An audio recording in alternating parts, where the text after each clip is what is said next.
Ito ang Presidential Broadcast Service. Radyo Pilipinas. Radyo Publiko ng Bagong Pilipinas para sa Bagong Pilipino. Naghahatid ng mahahalagang balita at impormasyon na guugnay ng pamahalaan sa sambayanan. Tulay sa himpapawid ng serbisyo publiko. Radyo Pilipinas. Radyo Publiko. Ang boses ng Pangulo sa Iloilo. Radyo Pilipinas. 585 AM. Para sa Radyo Pilipinas, alas 9 in punto.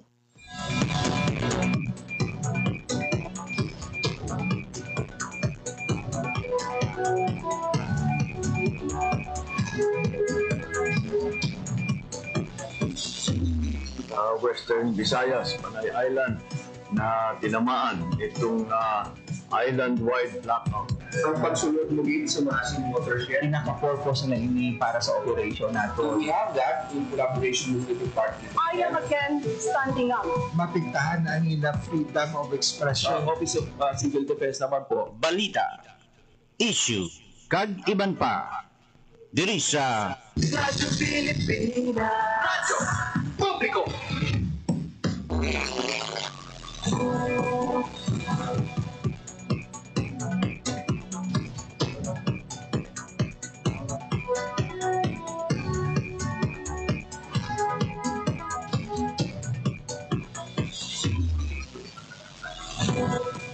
Mayroon Pilipinas, mayroon Western Visayas, sudad kag probinsya sang Iloilo kag kutob sa malabutan sang amon pagserbisyo. Tigaman laban sang kalibutan naghatag kami sa katuran. Mayong aga, good morning sa inyong tanan. Maban, welcome sa isa naman edisyon sa pagpalagad sa programa Balita, Issue kag iban pa. Ano kita karon sa Biyernes? Thank God it's Friday. Today is Friday, July 11, 2025. Mga biyan, inina ang ikaduha sa apatanan ka Biyernes karon nga ikapito nga bulan sang tuig 2025. Sa kinada mga po ninyo until 9:55 in the morning. Ako ang inyong JP Harvaz. Sa atong mga sugit kag palamati all over Western Visayas, provinces sa Baclan, Antique, Capiz, Guimaras, Iloilo, kag subungman sa atong mga kulturan sa bahin sang Negros Occidental, maayad-ayad gid nga adlaw sa inyong tanan. Ginatambyaw ka mga biyan sa isang kabayad-ayad nga adlaw ang atong mga overseas Filipino workers and Filipinos living abroad. Mabiyan sa aton nga pagpalagad subong nga aga lakip sa aton nga pag-istoryahan ining panibag-ong programa sa Land Bank of the Philippines. Particularly ang ila sining pautang para sa mga mangunguma sa mga mangingisda subuman mga agri-entrepreneur sa bugos nga pungsod Pilipinas. Ang sambit nga bangko mga biyan ang mayara sa paghiwaton nga rollout sang AgriSenso Plus sa Western Visayas nga pagahiwaton sa banwa sang putotan nga ginakabig naman bilang rice granary o Panay. So hibalo naton mga biyan ha, sa hindi lamang malugay, maging kaupod naton ang First Vice President sang Land Bank of the Philippines kag head sang Land Bank ASDG o kung ang Agriculture and Sustainable Development Group, si First Vice President Edin Hapitana. Balo naton sa kay Sir Eden kung ano ang katuyuan sa sining programa kag sino bala ang pwede maka-avail sa siniyang programa. Ano ang mga kwalifikasyon, ano ang mga requirements, nila ang hibaluon naton sa hindi gid lamang malugay. Para sa Radyo Pilipinas, 9:04 in the morning.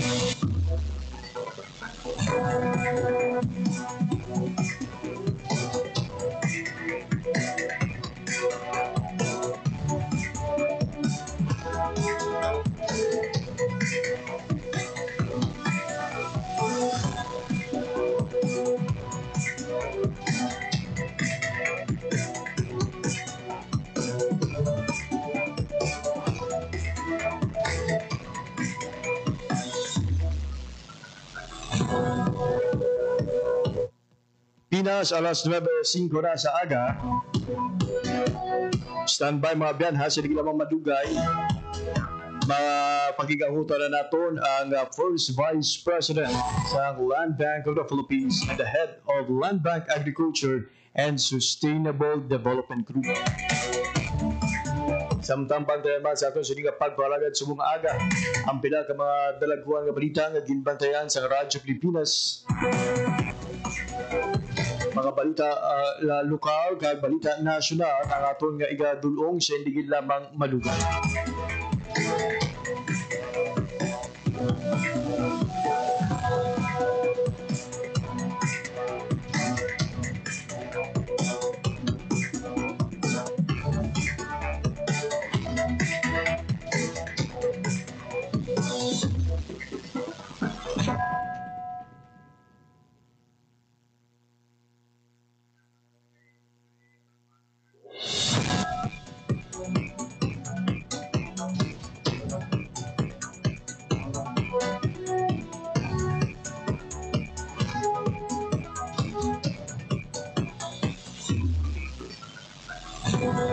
Oras sa Radyo Pilipinas, alas 9 sa isa aga. Sa sining oras, kaupo na natin sa ating sining pagpalagad ang First Vice President kag Head of Land Bank Agriculture and Sustainable Development Group ug ASDG ang Ilonggo man nga si Sir Edwin Hapitana. FDP Eden, maayong aga gid and welcome sa pagpalagad sa programa Balita Issue kag iban pa. Yes, thank you very much. Ngayong aga sa tanan nga mga tagapakinig ng ating stasyon. Thank you very much for inviting us today. And hopefully we'll be able to ma-share naman sa mga listeners ang programa sa Land Bank na Agrisenso Plan. Ayun. Si Sir Eden Hapitana, isa man ka proud Ilonggo. Sir, sa mga first time mo batiyan ang imo sila nga pangalan, a little background lang no sa imo sila nga Ilonggo root, sir. Hello. Yes, sir. Sa mga first time, sir, na mapakinggan na yung pangalan, no? And mention ko kasi kanina na you are a proud Ilonggo. Can you share with us, sir, ano po ba yung mga roots mo bilang isang Ilonggo? Sige pa. Actually, ang tatay ko taga Liganes, Iloilo. So, but I was born and raised in Butuan City sa Mindanao po. Hey, Pero ama na nga kabalo ko, Jutay, sa Ilonggo. ayun. It's good to know good no, nga someone from Land Bank of the Philippines Staff Management ang isa ka Ilonggo. Kag naghambal gid ya sa nga pulong nga hiligay nun. FBP Eden, sir, we heard nga may ara kamo sang event nga hiwaton dira sa Banwa sang Putotan subong adlaw. Can you share with us the background sang siniya nga kahiwatan? Yeah, okay. Actually, ito ang Agrisenso Plus lending program launching there is a Pututan. This is the first first in Western Visayas and in the Visayas region as a whole. So I'm very proud na diri mismo sa probinsya sa Iloilo giniwat ni ang initial launching sa Agrisenso Plus lending program sa Visayas region. So, maswerte ang mga farmers. Sila ang una diri sa Visayas. Diri sa parte sa Iloilo, sa Island of Panay, sila ang una nagdiwas kita sa isa ka program launching. Ayun. At saka ano sila, it's very fortunate because the big VIPs of Land Bank, no less than the President and the members of the Board of Directors of Land Bank are present today during the launching here in Pututan. Wow. Sir, a little background there lang, no? Kailan ba binuksan o kay isang saan o ginsuguran ang ining Agrisenso Plus? The Agrisenso Plus lending program was initially approved by the management sometime in May 2025. Actually, may mga launching na kami ginhiwas sa iba't side, mga regions sa Luzon and even sa Mindanao. Last 3 weeks ago, nagkadto ang mga senior officers sa Land Bank para ilang sa province of Bukidnon. And this time, din naman sa province of Iloilo. Oo. So this is the first time gid sa bugos nga Western Visayas nga launch ang iniiyang programa. Sir, may we know kag ano ni ang ini nga programa ano ang mga salient yes ni nga mga provision? Ang pinaka-importante siguro is I'd like to emphasize na ang Agri-Census Plus, ang management sa land bank, pag-approve nila sinigin sa hapos na natin ang proseso sa pag-apply sa loan. Dihimo siya na comprehensive kasi ang Agri-Census Plus Lending Program covers all types of commodity. So, hindi lang siya rice, hindi lang siya corn, kundi pwede lang siya sa ibang nga mga high-value crops, including ang mga vegetables. So, ano pa ang makukuha nga benepisyo? Under the program, ang pautang sa mga small farmers and fishers is at 4% fixed. No? The 4% per annum fixed. Tapos, kaya siya tawag nga plus is because may free life insurance and credit life insurance. This is on top of the free crop insurance provided by PCIC. Kung ang small farmer or fisher nakarehistro sa aton nga RSPSA. I see. So sir, this is known to be Agri-Censo. Ang ini nga programa bukas even sa mga mangingisda naton. You mentioned nga mga fishers naton, sir, mahimo gid nga maka-apply sa nga programa. Yes sir, tama ka. Pwede ang mga small fishers, no? So, pwede kung katungga ng langgang, culture ng tilapia, pang pantap, pwede na sila i-finance under the program. I see. Pero land-based lang dapat, sir? Or I mean, inland-based nga mga isda ang pwede nga ma-finance ang sining ano? Or those nga yaragid sa mga coastal communities, nagapangisda sa mga kalalauran, are they covered man sa sining programa? Yes, sir. Ang covered sa aton nga mga mangingisda are those municipal fishers. So, itong mga mangingisda nga kapanagat from the shoreline up to 15 kilometers. Kung sila amo na ang consideration natin sa small fishers. So, siguro mga 3 tons. 3 tons na capacity sa ilang panagatan. So, pwede sila mag-apply sa land bank para makabakal sila sa ilang mga materialis para makaubra sila sa ilang bangka. Mga fishing gears. Ayun. At saka pwede man even ang mga fishers that are not into cage culture ng mga kabangros bala. Kubong, hindi lang naman sa punong pwede sagod sa produce ang bangos. So, pwede nga cage. So, we will be funding the acquisition of ng fish cages, including the production input such as feeds and even to buy the fingerling.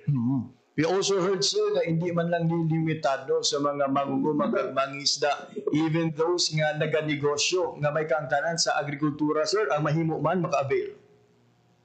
Yes, sir. Kasi ang Agri-Censo Plus is a holistic lending approach that covers the whole value chain. So, anong abot pa sa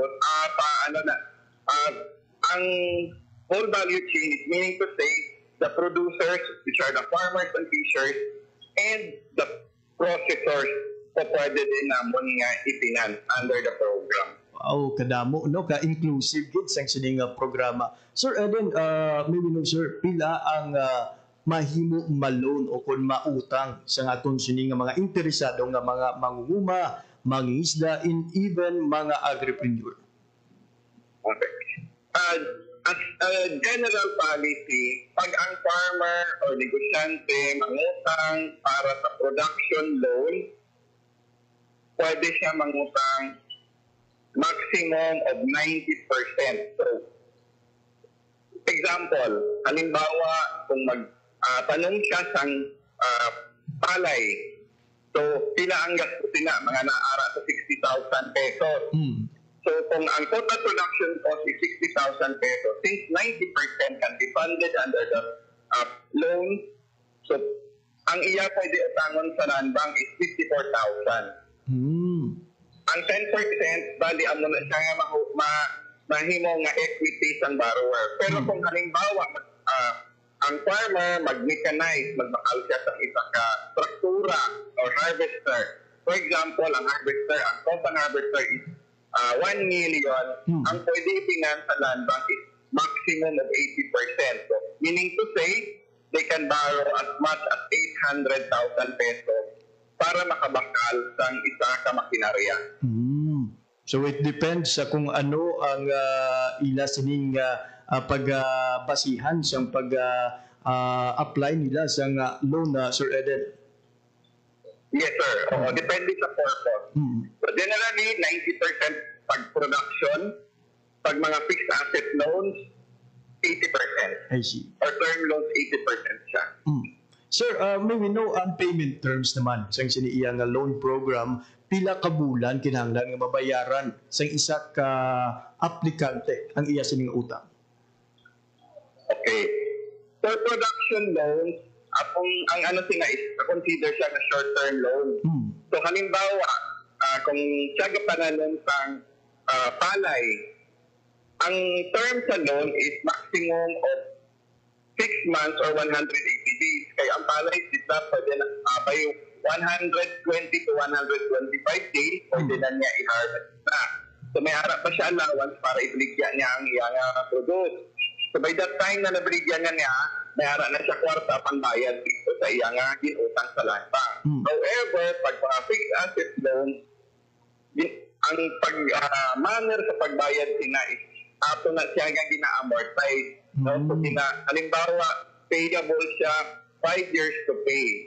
So ang schedule, quarterly payment sa iyang amortization. So every quarter, every 3 months, ang borrower magbayad sa iyang utang. So nautay-utay niya pagbayaran pag term loan ang iyang ginkuha nga loan sa bangko. I see.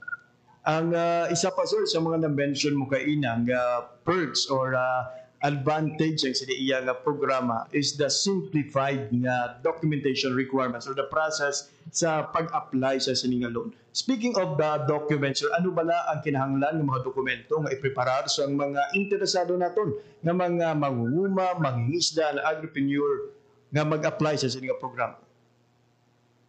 So, first is dapat may ara siya nga valid nga ID. So, kung may ara siya PhilSys nga ID, and then dapat rehistrado siya sa RSPSA para maka-avail siya sa ibang nga mga benepisyo. Kaya, as I said, pag registered ka sa RSPSA, makakuha ka sa libre na crop insurance from PCIC, maximum of 5 hectares.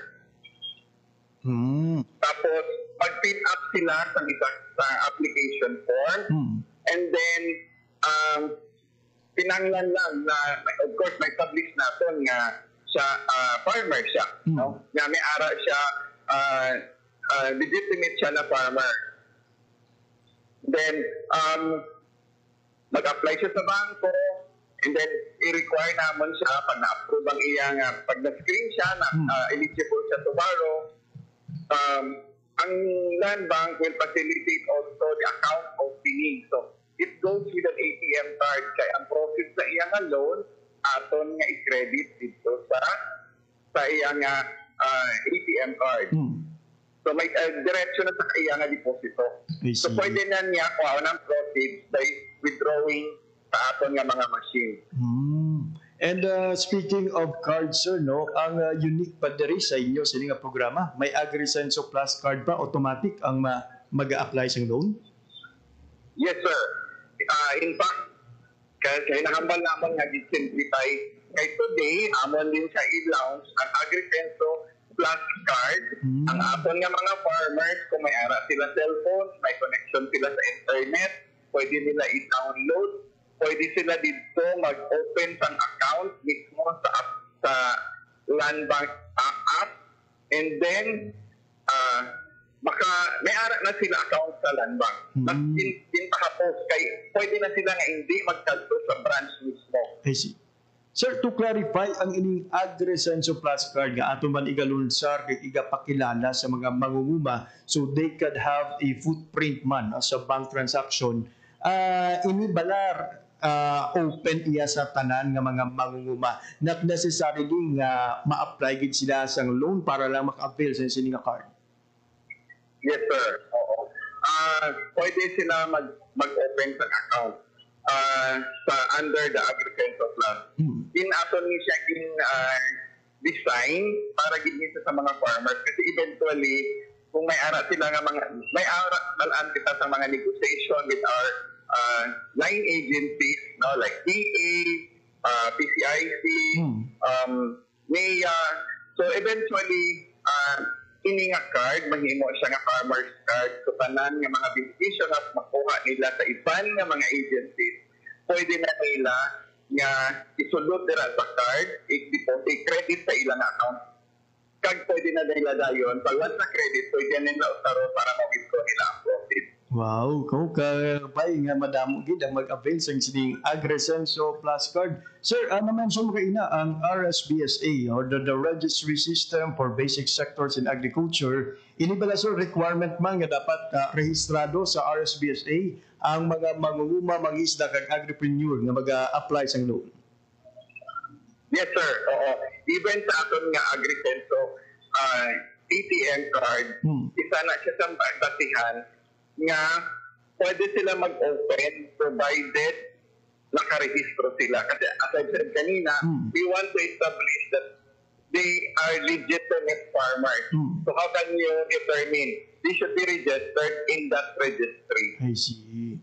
So ayun sa aton sini nga mga mangisda nga hindi pa familiar sa RSBSA, all you have to do is to visit your municipal and city agriculture's office kay sila ni ang magabulig sa inyo para makaparehistro sa sining sistema sa gobyerno para sa mga dugang nga benepisyo nga mahimo ninyo mabaton bilang mga maguguma kag mangisda sa aton sini nga pungsod. Sir, as to those nga interesado na nga mag-apply, ini ba lang loan program or the AgriSenso Plus bukas ini sa tanan ng mga branches or may particular branch lang kita nga pwede padulungan sa aton sini nga mga mangunguma? Okay. Sa aton nga mga farmers, no, diri sa Iloilo mismo damo kita sa mga branches, no, located sa dito sa the whole province of Iloilo. They may approach our branches and ask about the program. Kasi ang aton nga mga branch officers are already briefed about the program, no? And that's on top of our Iloilo Lending Center na sila ang process sa aton nga mga loan application. So they can go to the lending center or to the land bank branches within the province of Iloilo. At kung may ara nga paminaw subong with kalabot kita sa ibang probinsya, they can also approach our branches within Panay and the lending centers. Kasi sa Iloilo may ara kita isa, may ara sa Albique, may ara sa Rojas, may ara. So, the lending centers are actually present in all of the provinces in the island of Panay. Yun. So despite nga diri lang sa Iloilo gin-launch ang ini nga programa for today, no, ang tanan nga mga mangunguma regardless if you're an Intique, if you are from Capiz, Aklan ng Guimaras, pwede na maka-apply sa sini iyang programa sa Land Bank, Sir Eden. Yes, sir. Pwede talaga. Sir, as to waiting time no, for the approval of this law, iti balaan taman nga kalabanan sa mga nagaloan are also in urgent need. No? Nagakinhanglan sang gilayon nga pag-release sang sini nga pondo. Base sa mga previous ninyo nga mga nga pag-proseso sang sini nga loan, sir, ano kadugay ang lauman or i-expect sa aton sini nga mga interesado nga mga mangunguma mangisda sa sini nga programa? Sa subong nga the last time when I attended the gathering of NEA irrigators officers, I attended kasi the record activity which I attended. what in the National Irrigation Administration Head Office. And the present participants there are the officers of the irrigators. So, ang hambal sa isa ka presidente, who is from Nueva Ecija, sabi ang hambal niya, sir, pabilis talaga po. Kasi bakit po? Sabi niya, sir, our loan was processed within 4 days, naipasok na daw yung process nila. Sabi ko, madali naman po talaga mag-process ng loan provided kompleto lang yung ating mga requirements. Kasi yun kasi yung nagpapatagal.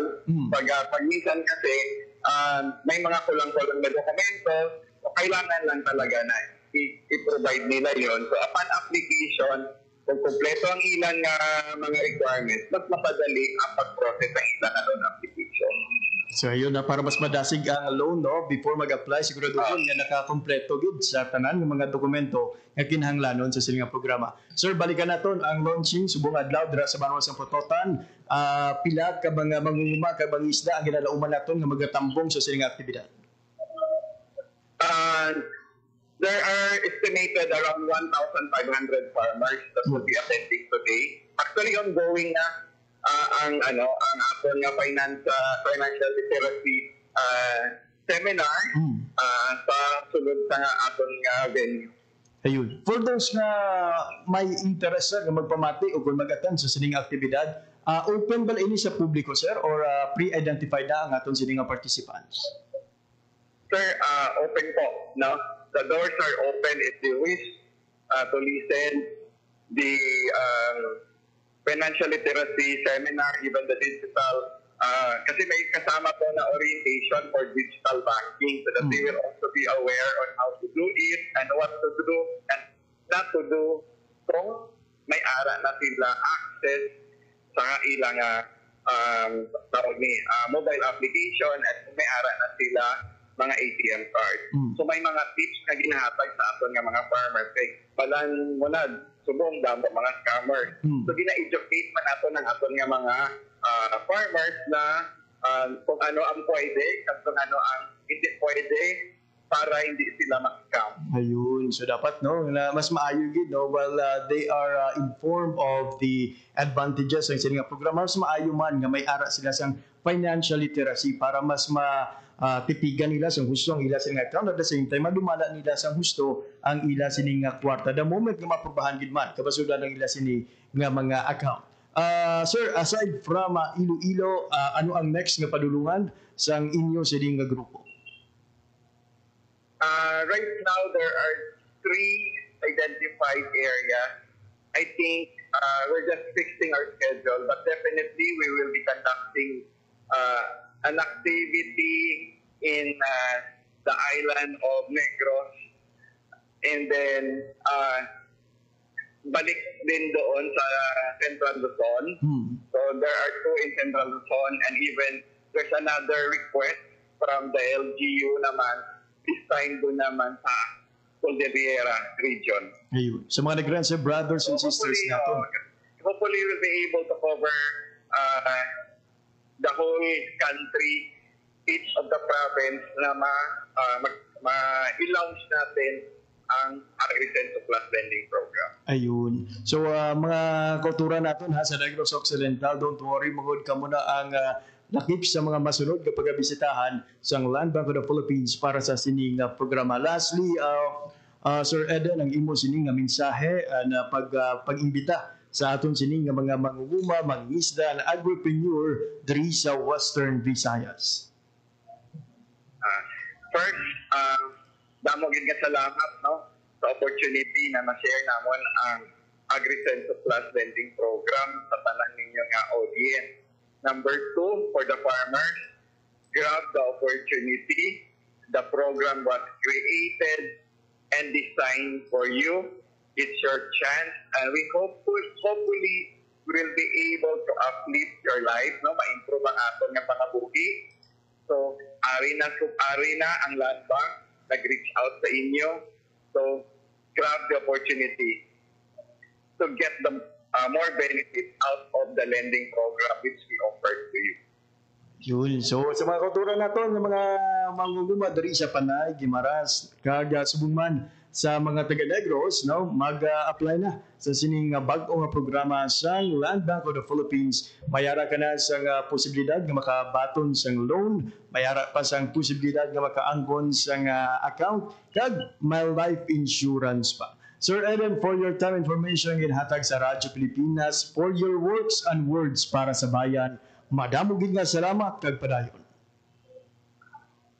Madamo man nga salamat. There you have it, mga biyan, si First Vice President Eden Hapitana sa Land Bank of the Philippines, kag head sa ESDG o sa Land Bank of the Philippines. Kabay nga mas madamo gid nga mga manguma diri sa Western Visayas sa mag-avail sa siniiyang programa sa Land Bank of the Philippines. Sa mga interesado ha, kag curious sa kung ano ang mga advantages, perks nga gina-offer sa siniiyang programa. If you are available sa subong adlaw, magpadulong sa Banwa sang Pototan kag magtambong sa sining launching sang Agresen Suplas.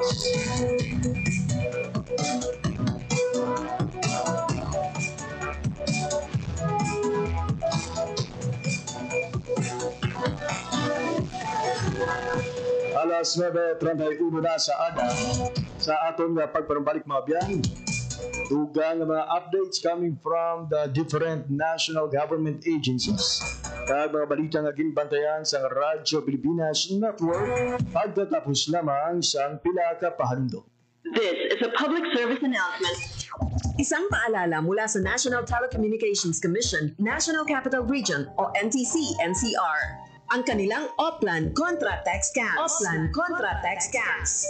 Binabalaan ng publiko na sakaling kayo ay makatanggap ng kakaibang text messages sa mga di kilalang numero o di kaya ay mga text messages na may kahina-hinalang mga link. Huwag pansinin, huwag pindutin, huwag i-click ang link. Huwag i-click ang link. Ipagbigay alam agad sa NTC website ntc.gov.ph o kaya sumulat sa kanilang email na contratextcam@gmail.com. Sa mga panahong ito, huwag padaya, maging wais na madla. Makibahagi sa Oplan Contra Text Scam. This is a public service announcement. Public service announcement From PBS, Presidential Broadcast Service, and Radyo Pilipinas. This is a public service announcement. Discipline is the key. Umiwas sa aksidente sa daan. Ang pagmamaneho ay may kaakibat na responsibilidad. Hindi basta mapaandar lang ang sasakyan. Kilatisin ang sarili, ang kahandaan sa manibela. Siguruhing inyong konsentrasyon ay hindi magagambala. Importante rin na ating laging isipin, init ng ulo ay huwag pairalin. Bagkus, kaligtasan ng lahat ang siyang dapat unahin. Isang mahalagang paalala mula sa Presidential Broadcast Service at Radyo Pilipinas, Radyo Publiko, 738. This is a public service announcement. Public service announcement From PBS, Presidential Broadcast Service, at Radyo Pilipinas, Radyo Publiko, 738. Time to celebrate kulturang Pinoy. Tradisyon, musika, sining, literatura, at iba pa. Anything and everything fun and Filipino. Ito ang Pinoy Kultura. Naaalala niyo pa ba ang mga katagang ito? Amoy pawis, amoy araw. Ano ba yan? Puro sugat ka na naman. Bakit wala na naman kapares yung tsinelas mo? Ang dungis mo. Tama na! Ayos lang, di ba? Masaya naman tayo naglalaro sa kalye ng sipa, patintero, pagawang base, habulan, jolen, trumpo, text, at marami pang iba. Some Filipino games just show how creative we are. All we need are players and nothing else. Ang saya balikan ng ating kabataan. Kain, tulog, laro, laro, at laro. O ano? Game na? Pagkabilang ko tatlo, nakatago na kayo. Yan ang Pinoy Kultura because our culture is cool.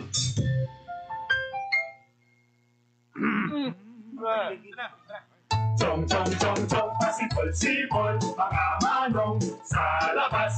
Magtigil at gumalang, kaya ikaw sa nabibig, kundi maganda ang lalabas. Pare, ang catcalling ay isang uri ng sexual harassment. Di biro ang sexual harassment at di nakakamacho ang pang-aabuso. Kaya ikaw sa nabibig, kundi maganda ang lalabas. Isang paalala mula sa Philippine Commission on Women at panghimpilang ito.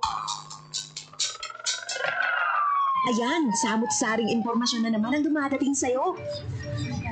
Puro naman wit. Sa bilis ng panahon ngayon, mainam na maging mapanuri. Palaging tingnan kung galing sa mga opisyal na tanggapan ang mga mensahe o balita. Para hindi maging wit, always use your wit. Tiyakin ang katotohanan. Fake news ay labanan. This is a public service announcement by the Presidential Communications Office and the Presidential Broadcast Service. Go and 1, 2, 3, push, pull, slide. Huh? Ano nangyari? In-overwork mo ata lahat ng gamit mo. Nakakasira na ito ng appliances. Maaari ka pa magdulot ng sunog. Mag-overtime pa ang gastos mo sa kuryente. Oh yeah! Para maiwasan ang kahit anumang sakuna, huwag pagsabay-sabayin ang mga nakasaksak, lalo kung magkakatabi ang mga ito. Mas mabuti na ang maingat. Be productive, not counterproductive. Laging tandaan, sa pagkonsumo ng kuryente, you have the power. Oh yeah! Work it, baby! Work it, baby! Ho-ho! Para sa karagdagang impormasyon at energy-saving tips, hanapin ang Department of Energy sa Facebook o bisitahin ang doe.gov.ph. This is a public service announcement by the Department of Energy in partnership with the Presidential Communications Office and Radyo Pilipinas. Game, 1, 2, and...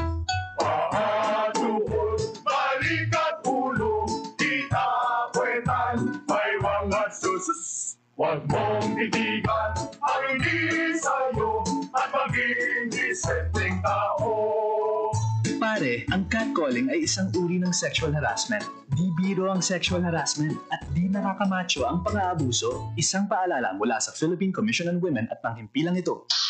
Perwisyong idinulot ng African swine fever sa hog industry ng bansa umabot na sa pagdeklara ng state of calamity. Pangunahing target ng kagawaran ng agrikultura na muling pasiklahin ng sektor ng mga magbababoy. Cash assistance para sa mga backyard hog raisers. Inilaan din gaano kaya kabilis makakabawi ang hog industry. Ang rehabilitasyong ito na ba ang makakapigil sa paglaganap ng ASF? Anong epekto ng proklamasyong ito para sa presyo ng karning baboy sa merkado? Patuloy na tumutok para sa mga pinakahuling balita. Tapat sa pag-uulan. Radyo Pilipinas. Oras sa Radyo Pilipinas, alas 9:37 sa aga, kagkaroon sa aton mga balita. Suportado sa pasang Mazda ang mas paghugot sa masugot na pagpatuman sa anti-sardinas policy. The Department of Transportation, DOTR Secretary Vivencio Dizon, na nagadumili sa sobrang paglinutok sa mga pampublikong transportasyon. Umaayugid kung ini ang lubos na mapatuman. Iti isa man kita ka-commuter mga biyan. Nahang pantagid kung ano kabudlay ang ining sitwasyon sa sulod sa mga pampublikong salakyan. Nabisan na gagilinutok na, hala pa kapasaka ang pila ka mga konduktor. Na daw ang gwa niya bala daw ikaw pa ang may sala. Kung magreklamo, ikaw nga daw budlayan ka na maginhawa. O nga hindi ka nakasaho, katiga ililikit na kamuda. Sa interview sa media, ginpabutan ni Pasang Mazda Chairperson ka Obet Martin na pabor sila sa siningalihok. Hugot man nila nga ginapahanumdum ini sa ilang mga konduktor kag driver. Kaysa makitaan mo gid ini nga mga sitwasyon ilabi na sa mga peak hours. Padulong sa opisina mga alas 7 tugtub alas 8 sa aga, tugtub alas 4 kag alas 5 naman sa hapon, kaysa tugtub alas 8 may mga modernized jeepney kita, even mga traditional jeepneys kag mga bus na halalang kapasaka sa mga pasahero. Ang rason nila perme kung gusto man na magpauli siyang iba. Pero ang katingalahan, kiti balaan man sang management na amuni ang demand for that particular time. Rason nila kung lugi daw sila, kiti ang mga pasahero kung mga salakyan nila nga magpadulong sa syudad. Wala sang pasahero kakarga. Pero kung tanawon mo, ang mga nag-aalabot sa terminal ng mga unit, halos punuan man. So kabay ha sa sining anti-sardinas policy. Magamay gid man ang mga salakyan nga makita naton nga may overcapacity o kung na pamaan kadamo nga pasahero. Sa wala pa mga modernized jeepney na saksihan naton, pila ka mga traditional jeepney ang may ara sang ginabutang ng mga extension, may gamay nga mga pulungkuan, kung puno na gani sa sulod. Ang ibang nga pasahero pasakaon pa sa atop, patindugon pa sa likod. Sangging introduce ang modernized jeepney o nagadumdum kita nga hindi ta na makita ang kasubong nga sitwasyon, only to find out baw sa modernized blala pagid ang sitwasyon ay kumustanding ang capacity na nila pormiron may ginpatuman na nga 5 lang ang nakastanding every moment. So makatapos ang isang semana o balik naman sa 20 ang gapungko agatindog. Kung may manaog gani, kinahanglan pa manaog sang tanan nga nagatindog para makapanaog ang nagapungko nga pasahero. Mayo lang kung hindi maulanon ang panyempo. So try to imagine kung magpadulog dira sa gilid sang dalan, wala sang pasilungan, grabe ang ulan, para makapanaog ang pasahero, kinahanglan mo yung magsulay to sa gwa. Nagbalik naman sa sulod para liwat nga makabiyahe ang nasambit nga salakyan.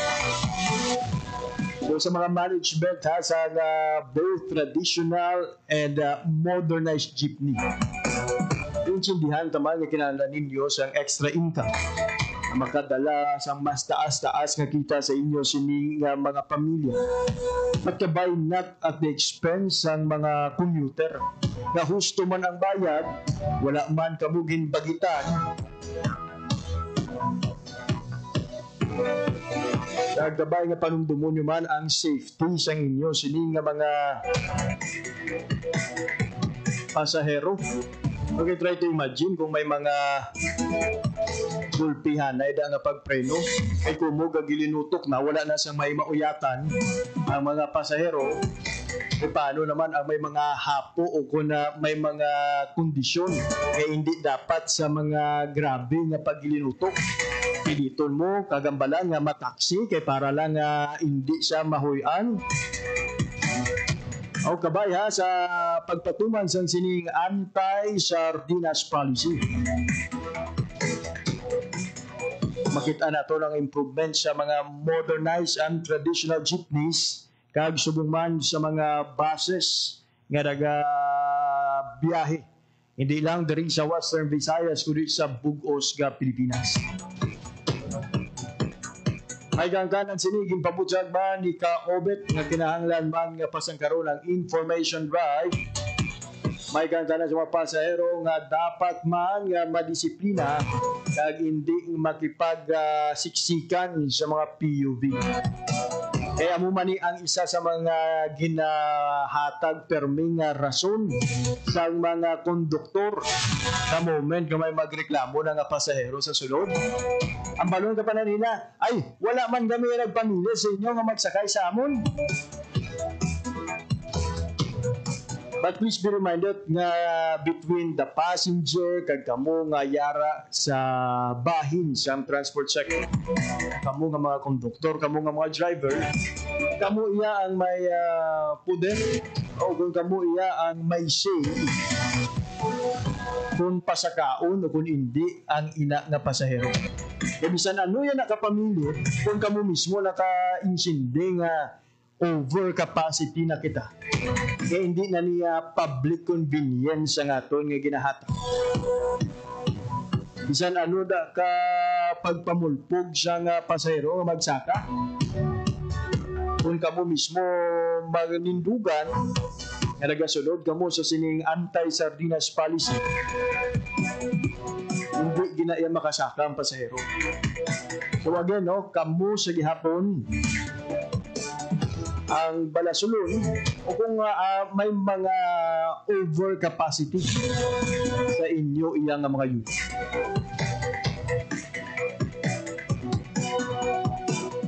Samtang sa bantang balita, nagsaka na sa 180 ka LGU sa bugos ka Pilipinas ang nagpatuman sang Palang QRPH program. Inisyatiba ini sa Department of the Interior and Local Government kag sa Bangko Sentral ng Pilipinas nga nagatuyo nga iluso ang cashless nga transaksyon sa mga lokal nga merkado o kun baraklan. Katuyuan sa Palang QRPH nga isulong ang paggamit sang digital payment sa pampublikong balaklan kag mga lokal nga transportasyon alin sa mga manugbaligya sa mga merkado publiko kag sari-sari store tubtob sa mga tricycle driver kag mga pasahero. Sa 180 ka LGU nga nag-ugyon kag nagbuylog sa sininga programa mga biyahe, 5 ang naghalin sa National Capital Region, 127 sa Luzon, 33 sa Visayas, kag may 15 na sa Mindanao. Yun pa siguro naman sa DILG nga padayo ng ilang paghatag sang technical assistance para nga maganyak pa ang mas madamo nga LGU. We are happy to say mga biyan nga ang syudad sang Iloilo, isa sa mga lugar sa bugos nga Pilipinas nga nagaupod sa sining Palang QRPH. Isa ini sa mga ginadusok karon sa aton sining nga Bangko Sentral ng Pilipinas.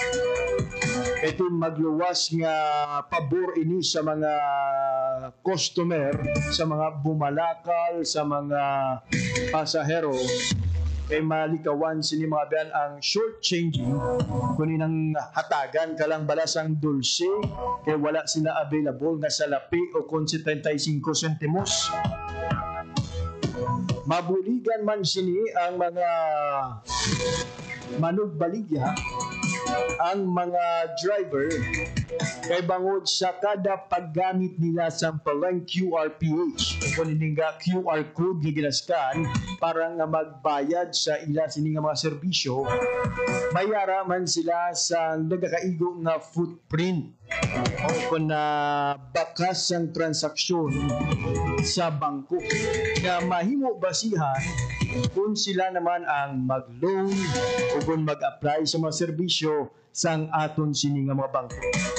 So kung makitaan dira sa bangko nga madamo ang nag-cash in and cash out sa imo sini nga account, ang flow mga biyan sa kwarta sa imo sini nga account, may tendency nga may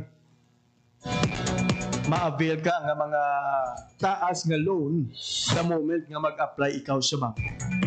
Kag sa subong nga panempo mga biyan, halos digital na ang tanan. O lakip na diri ang pagbakal sa mga produkto, pag-avail sa mga serbisyo, kag subong man ang pagbayad sa sining nga mga produkto kag serbisyo.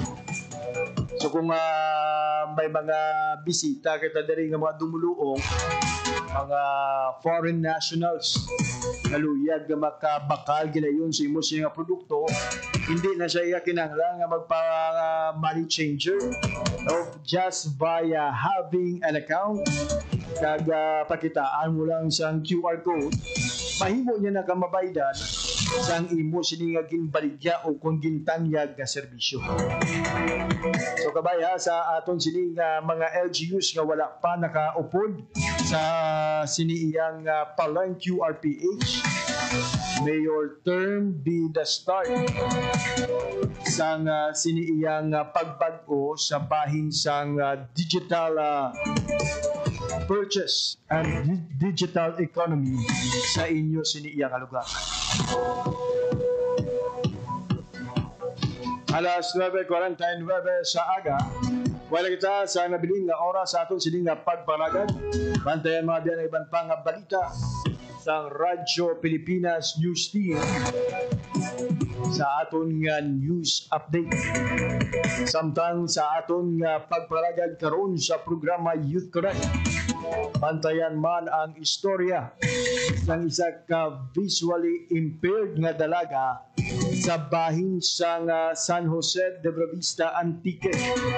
Sa piyak sang iya kasablagan, madinalag-on nga nakapasar sa Civil Service Commission pen and paper test. Ang iya istorya sa paghimakas kag pagpadayon bantayan karon alauna sa hapon. Mabiyan sa nga lagi lamang sa akong mga katuwang teknikal, Mr. Alan Defante sa studio kag Mr. Jeffrey Vitita sa transmitter. Ako naman ang inyo ng inalagad, JP Harvas. Madamong salamat sa inyong pagpamati. Maayong aga, Pilipinas. Balita, issue, kag iban pa. Diri sa Radyo Pilipinas. Radyo Publiko. Radyo Pilipinas. Ang inyong tulay sa himpapawid ng serbisyo publiko. Ang Presidential Broadcast Service, Radyo Pilipinas, Radyo Publiko. Radyo Pilipinas. Radyo Publiko.